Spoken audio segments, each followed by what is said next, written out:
parade has never been free of controversy. The newly announced Grand Marshal of New York City's 2015 St. Patrick's Day Parade is Cardinal Timothy Dolan. His selection is but one of two big headlines about the event. And at an evening news conference, he said while he had no input, he does not oppose the first-time ever inclusion of Out at NBC Universal, a lesbian, gay, bisexual, and transgender support group for the company broadcasting the parade. I think the decision they've made is a wise one. I have no trouble with the decision at all. This will mark the first time a gay group in this parade marches under its own identifying banner. For 20 years, the Catholic League for Religious and Civil Rights has marched proudly in the St. Patrick's Day Parade in New York City. A parade without them would seem to be something much less to those that carry both Irish and Catholic pride in their hearts. But barring a change of heart and mind, the League will not be part of the festivities next year, because you don't change the rules without considering the ripple effect and what it says about long-held beliefs. That and so much more. Welcome back to MidPoint. He is the president of the Catholic League and one who was never afraid to speak his mind and stand his ground. Bill Donohue joins us. Bill, thanks so much for being here.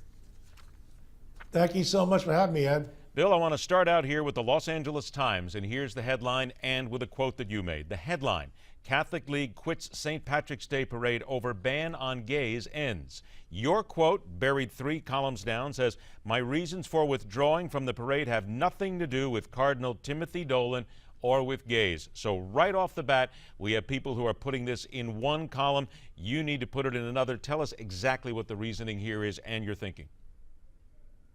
Sure.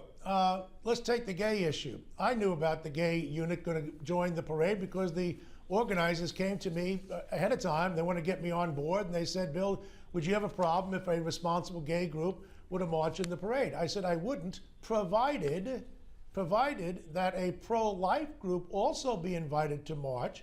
Why would I insist on that? Because for 20 years, I've been their most vocal supporter of their rules. The rule had been you could not march under your own banner as a gay group or a pro-life group or NRA group or anybody else.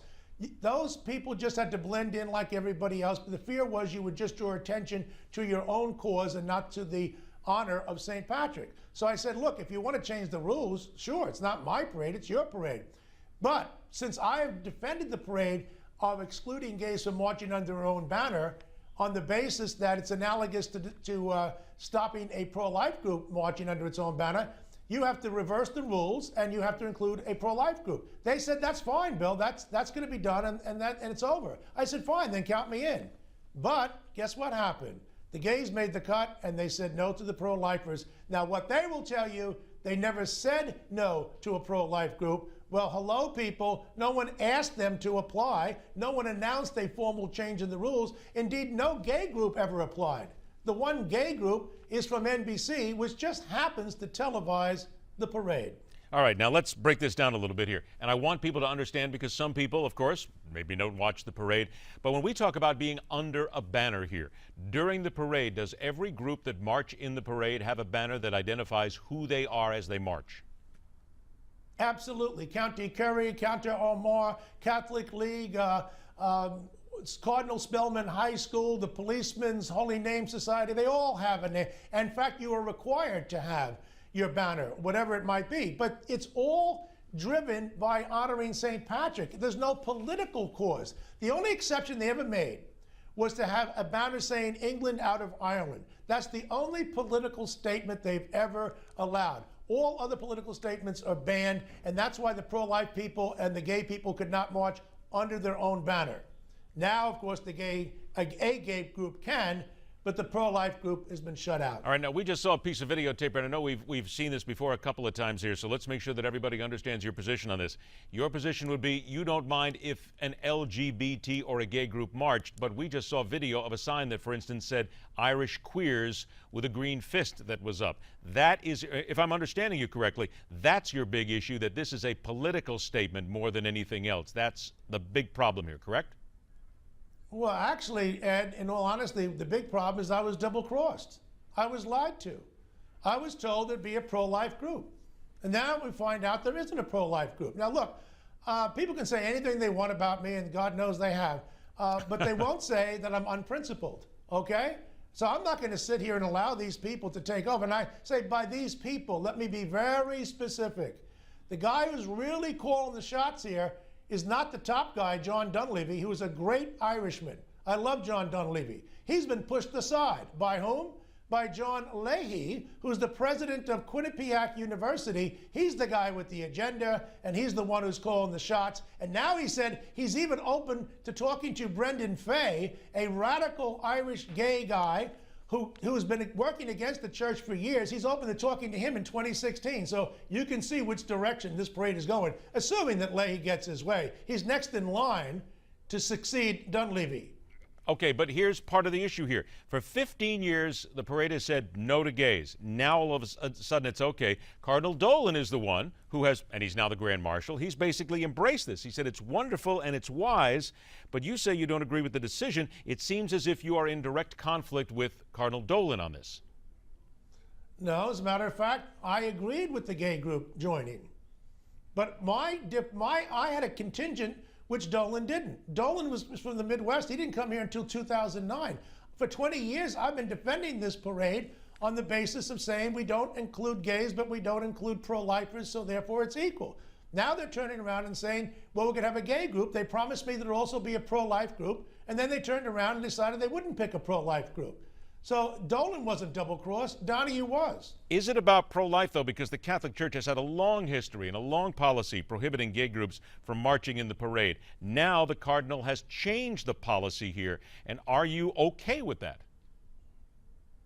The Cardinal didn't change the policy. It wasn't his policy to change. They picked him as the Grand Marshal, and he'll be a great Grand Marshal.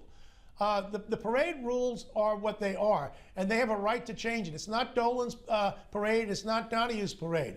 But once you change the rules, you've got to change them uniformly. You can't just cherry pick. Oh, I guess you can because they got away with it, or did they? They promised me they'd have a pro-life group. But they guess they say now we have no room for a pro-life group. But you have room for a non-Irish, non-Catholic gay group, but you have no room for a pro-life Catholic group. See, this is why the public is on my side and why the parade officials are in deep trouble. Bill, why did they do this? I mean, if they did double-cross you, as you say, then why? Politics and money. Politics and money. The politics comes from people like de Blasio saying I won't march and others, but then you had Guinness pulling out for money, and then you had NBC, which televises the parade in New York City, threatening not to televise the parade unless the gays could get in. So it's about politics, it's about money, and you know what? I guess they can push some people around. They're having a hard time with me. So what about the knuckling under here? Who is really at fault? Because, and let me just make this clear, because the Cardinal said it's wonderful and it's wise to include the gays. If he had not said that, would then the organizing committee have even done that? Because doesn't the organizing committee many times take their cue from the leader of the Catholic Church, from Cardinal Dolan and others there? Well, surely they're respectful of him. But I knew about all this stuff before Dolan did, all right? I mean, because I'm the one who's been very active on this kind of stuff. And, you know, when my guys tell me this is the way it's going to be, and then not the guys who talk to me, but somebody else who's also big in the parade committee, like a Leahy, decides that they're going to make up the rules as they go along. And, you know, we got Donohue on board. He said a gay group is okay. Now we can do what we want. Well, no, you can't really do what you want. At least you can't do it without getting a response from me. Why is this, and here's what a lot of America is going to ask, Bill, you know this, why is this such a big deal? It's a big deal because this is not an Irish celebration. It's an Irish Catholic celebration. And what these people want to do, the ones who are trying to push this agenda, like Leahy and like his friends like Neil O'Dowd over at Irish Central, they want to turn it into an ethnic Irish celebration and sever, completely cut any kind of religious element. Look, guys, this is not just another parade. It's called the St. Patrick's Day Parade. The patron saint of the Archdiocese is St. Patrick. That's why the Cardinals always go out on the steps and greet everybody, and they started off with a mass.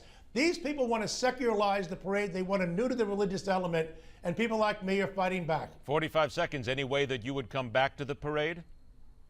No, I'm not coming back, and I'll tell you why. Even if they included a pro-life group, I wouldn't come back, and I'll tell you why. I don't like the direction that Leahy is taking this parade.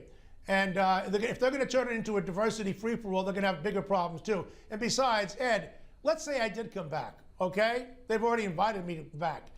if I come back and then I don't like the terms of the way, I'm going to look like everything has to be done by Donohue's way. I think it's best to just cut clean. And it also frees me up now to say exactly what I want to people like Ed Berliner. Okay, so as far as you're concerned, then as long as Bill Donohue is running the Catholic League will never again have a presence in the St. Patrick's Day Parade in New York, correct? You got it. Because it's based on principle and not being used and abused by elite establishment type Catholics who want to be loved by the progressives who are not Catholic. Never afraid to speak his mind. Bill Donohue, president of the Catholic League, thanks so much for joining us, Bill. Have a great weekend. Yeah, Ed, have a great weekend, you Jews. So, all right, later on this hour, a city that stands on the brink of extinction but won't knuckle under or allow their beloved football team to get away. After the break, the easiest jokes of the week. It's about politicians. Continues right here on MidPoint.